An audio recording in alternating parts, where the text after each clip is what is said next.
Halo guys, di channel ini gue biasa ngebahas dari sisi di balik layar dunia perfumery. Dengan pendekatan yang santai, tapi tetap berbasis data. Buat yang baru ngelihat video-video gue, kenalin dulu gue Noval, seorang independent perfumer yang masih terus belajar dan mencoba berbagi ilmu yang gue punya.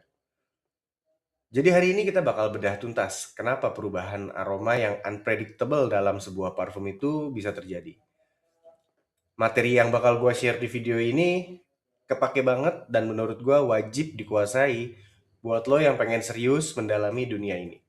Info sedikit sebelum kita mulai.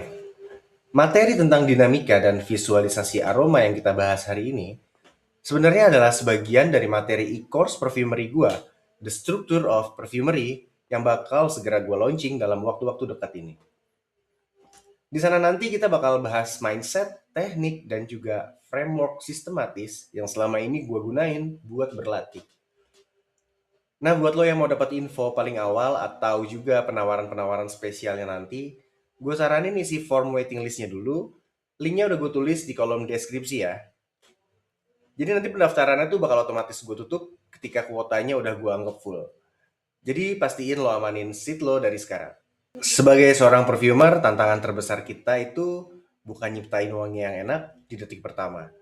Tapi gimana caranya kita mengendalikan sebuah formula yang berkarakter terus hidup, berubah, dan berevolusi seiring berjalannya waktu saat dipakai nanti. Itulah fungsinya kita akan pelajari dinamika aroma menggunakan visualisasi perubahan parfum. Seringkali pas kita lagi ngevaluasi hasil racikan, kita tuh ngerasa udah cukup dengan cuman ngandelin penciuman. Masalahnya hidung kita itu gampang banget tertipu. Entah karena terdistract oleh aroma-aroma sekitar, mungkin sedang flu kayak gue sekarang ini, olfactory fetigue, atau malah karena bias ekspektasi kita sendiri. Makanya kalau kita mau benar-benar memahami sebuah formula parfum, insting aja tuh nggak cukup. Kita butuh sesuatu yang mutlak, yaitu data kimia. Kita harus memetakan secara benar gimana aroma itu bergerak, merambat, dan berubah dari detik pertama ketika dia disemprot sampai wanginya benar-benar pudar dan hilang. Penting buat kita ingat satu mindset dasar ini. Parfum itu bukan benda mati. Parfum adalah entitas hidup yang berubah setiap detik. Nah, pergerakan waktu dan umur molekul inilah yang bakal kita analisa melewati data visual yang akan kita bahas sekarang. Biar gampang dicerna, mari kita ambil studi kasus yang sederhana aja. Kita akan bedah sebuah formula yang cuma terdiri dari 5 bahan dasar ini. Masing-masing punya dampak alias kekuatan aromanya dan juga durasi, seberapa lama dia bisa bertahan di blotter atau di kulit kita. Pertama kita punya isoamyl acetate dengan kekuatan 800, tapi durasinya ini tragis banget. Dia cuma bisa bertahan sekitar 6 menit aja. Lalu diikuti ada cistrihexanol dengan kekuatan 700, tetapi memiliki durasi yang sedikit lebih panjang sampai 30 menit. Terus ada juga linalol dengan kekuatan 100 yang bisa bertahan hingga 4 jam. Setelah itu ada PEA atau penyl etil alkohol dengan kekuatannya yang cuma 60, tapi dia bisa bertahan seharian alias 24 jam. Dan yang terakhir ini rajanya best note, sandalwood. Kekuatan awalnya cuma 25, tapi dia sanggup bertahan lebih dari 100 jam. Ingat angka-angka ini karena mereka lah yang bakal nentuin nasib formula kita nanti. Oke, sekarang mari kita pindahin data-data tadi ke sebuah kanvas. Dan inilah yang gue sebut kanvas olfactory. Bayangin sebuah grafik sederhana seperti di gambar ini. Sumbu vertikal ke atas ini mewakili impact atau kekuatannya yang relatif dari 0 sampai 800, sedangkan sumbu horizontal ke samping ini adalah waktu atau durasinya, mulai dari 0 sampai ke jam 100. Tugas kita sebagai perfumer di sini adalah memplot hubungan antara kekuatan dan waktu dari masing-masing material. Kita tuh nanti bakal narik garis lurus yang menghubungin titik awal kekuatan mereka sampai ke titik akhir saat mereka benar-benar menguap dan habis. Sekarang kita mulai plot dua material pertama. Kalau lo lihat sekarang ada dua garis tajam yang menukik cepat. Inilah wujud visual dari isoamyl acetate dan cistrihexanol. Kalau diibaratin, karakter mereka ini mirip banget sama The Flash. Kedua material ini punya impact yang sangat tinggi, yaitu 800 dan 700. Tapi kalau lo lihat, garis durasinya ini pendek banget. Jadi mereka lah yang akan bertugas memberikan ledakan di awal aroma, tapi kemudian menghilang tanpa bekas hanya dalam hitungan menit. Nah, sekarang perhatiin dua garis baru yang gue buat di bawahnya kedua bahan awal tadi. Garisnya jauh lebih landai. Ini adalah linalol dan penyl etil alkohol yang mewakili karakter dari bunga mawar. Impact material ini emang jauh lebih rendah dari material flash tadi. Linalol cuma di 100, lalu PEA ini cuma di 60-an. Tapi coba kita lihat panjang garisnya. Mereka ini bertahan jauh lebih lama dibanding kedua bahan flash tadi. Disinilah letak peran krusial mereka. Linalol dan PEA ini berfungsi sebagai jembatan. Dan merekalah material-material yang menjadi penyusun bodi atau kerangka utama dari parfum tersebut. Tugasnya ini menghubungkan dari aroma ledakan awal tadi menuju ke fase akhir penguapan. Kemudian masuk ke material terakhir nih. Ini yang paling menarik sih buat gua. Coba lihat garis oranye ini, itu adalah sandalwood. Di awal, garisnya terletak di posisi paling bawah karena besaran impact-nya ini yang cuma 25. Tapi coba lo perhatiin, garis ini bergeraknya datar lurus ke samping menuju tak terhingga. Garis sandalwood ini nggak pernah benar-benar menyentuh angka 0 di grafik kita. Inilah yang gue sebut sebagai eternal foundation atau dasar yang abadi. Bahan-bahan base seperti sandalwood atau musk, daya tahannya ini sangat gila sih menurut gue. Karena mereka memiliki durasi aroma sampai ratusan jam. Oke, sekarang grafik-grafik materialnya udah jadi.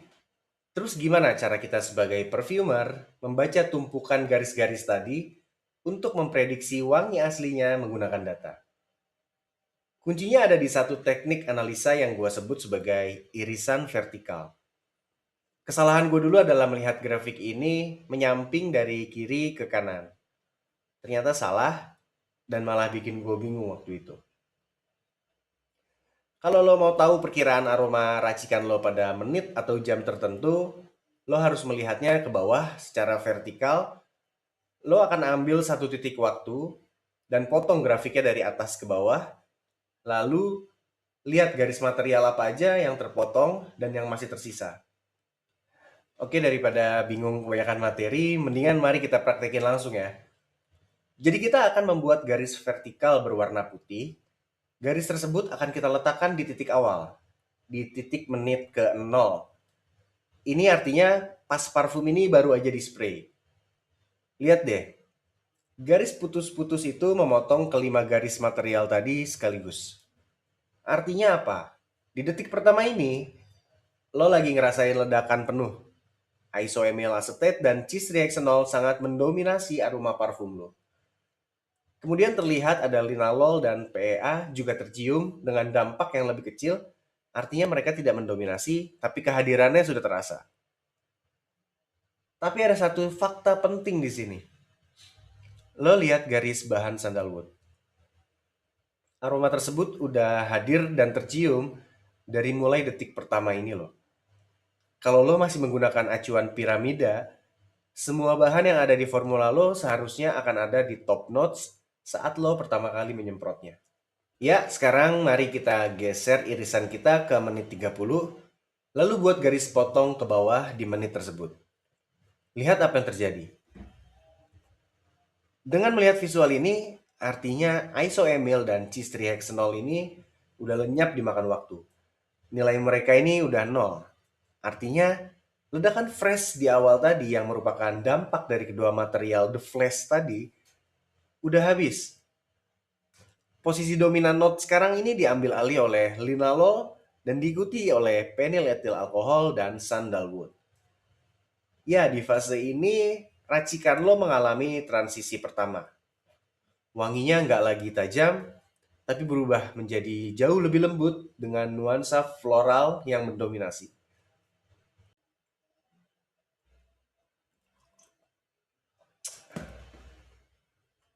Sekarang kita lanjut untuk tarik garis vertikalnya ini ke jam keempat. Di sana terlihat linalol akhirnya ikut menghilang dari grafik. Di titik ini, parfum lo ini menemukan sebuah keseimbangan baru. Panggung aroma sekarang ini lagi dikuasain secara mutlak oleh phenylethyl alkohol, lalu didukung kuat oleh kehadirannya sandalwood di garis bawahnya. Seharusnya kalau lo cium, karakter formula lo ini udah bergeser jauh dari spray pertama tadi, yang awalnya sangat meledak, lalu bertransisi menjadi dominan floral, dan sekarang menetap di fase floral woody dari aroma sandalwood dan mawar dari phenylethyl alkohol tadi. Oke, akhirnya sekarang kita akan mencoba melihat irisan ini di jam ke-12. Disinilah titik baliknya terjadi.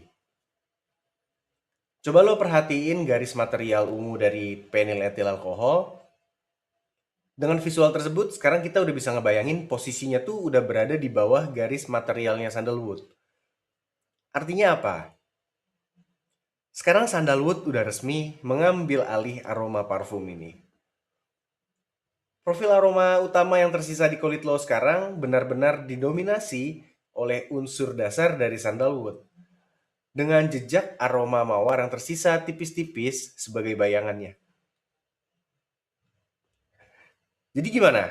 Sampai sini lo paham kan secara garis besarnya tentang visualisasi perubahan parfum menggunakan kanvas olfactory? Kalau masih ada yang bingung dan mungkin lo pengen bertanya, langsung komen aja di bawah. Nanti gue akan bantu jawab langsung, atau bisa jadi gue buatin sebuah video baru buat ngejawabnya. Sekarang mungkin lo lagi bingung nih. Ngelihat piramida olfactory ini gue coret merah. Kira-kira kenapa? Karena dari analisa data visual tadi, gue harap lo nangkep satu poin krusial yang mau gue sampaikan. Jadi selama ini nih kita dicekokin oleh industri dengan mitos-mitos piramida parfum.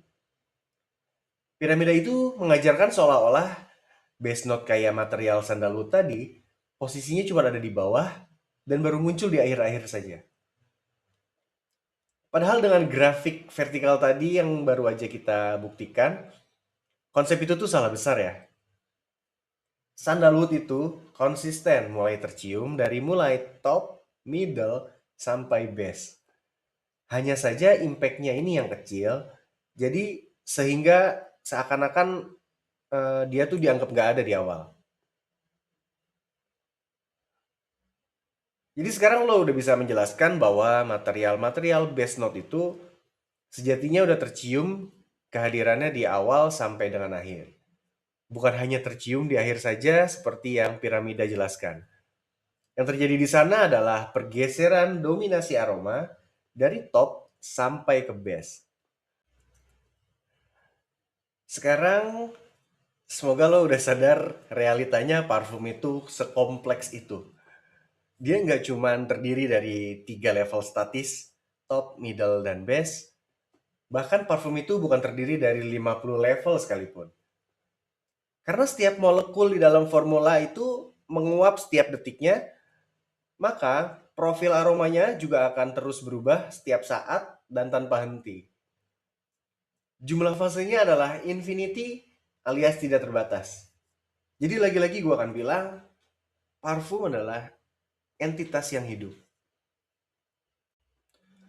Oke guys, ternyata udah hampir sampai di akhir video ini. Jadi dari semua yang kita pelajari tadi, kesimpulannya, rumus utama dari ini semua adalah kuasai waktu, maka lo akan menguasai aroma. Mulailah biasain untuk memplot dampak versus waktu dari setiap material yang lo mau pakai. Kemudian tarik garis evaporasinya dengan jelas. Dan yang terpenting, selalu gunakan teknik irisan vertikal ini untuk memprediksi hasil akhir dari parfum yang akan lo buat. Metodologi objektif inilah yang pada akhirnya memisahkan kita dari kebingungan untuk membayangkan formula yang akan kita tulis sebelum mulai kita teteskan satu persatu. Oke, sampai jumpa lagi di video-video selanjutnya. Jangan lupa untuk subscribe dan juga di-share ke teman-teman lo yang belum tahu tentang ini. Tolong kasih komentar positif dan juga isi kolom tersebut dengan pertanyaan-pertanyaan yang masih membingungkan lo. Thank you so much and smell you later.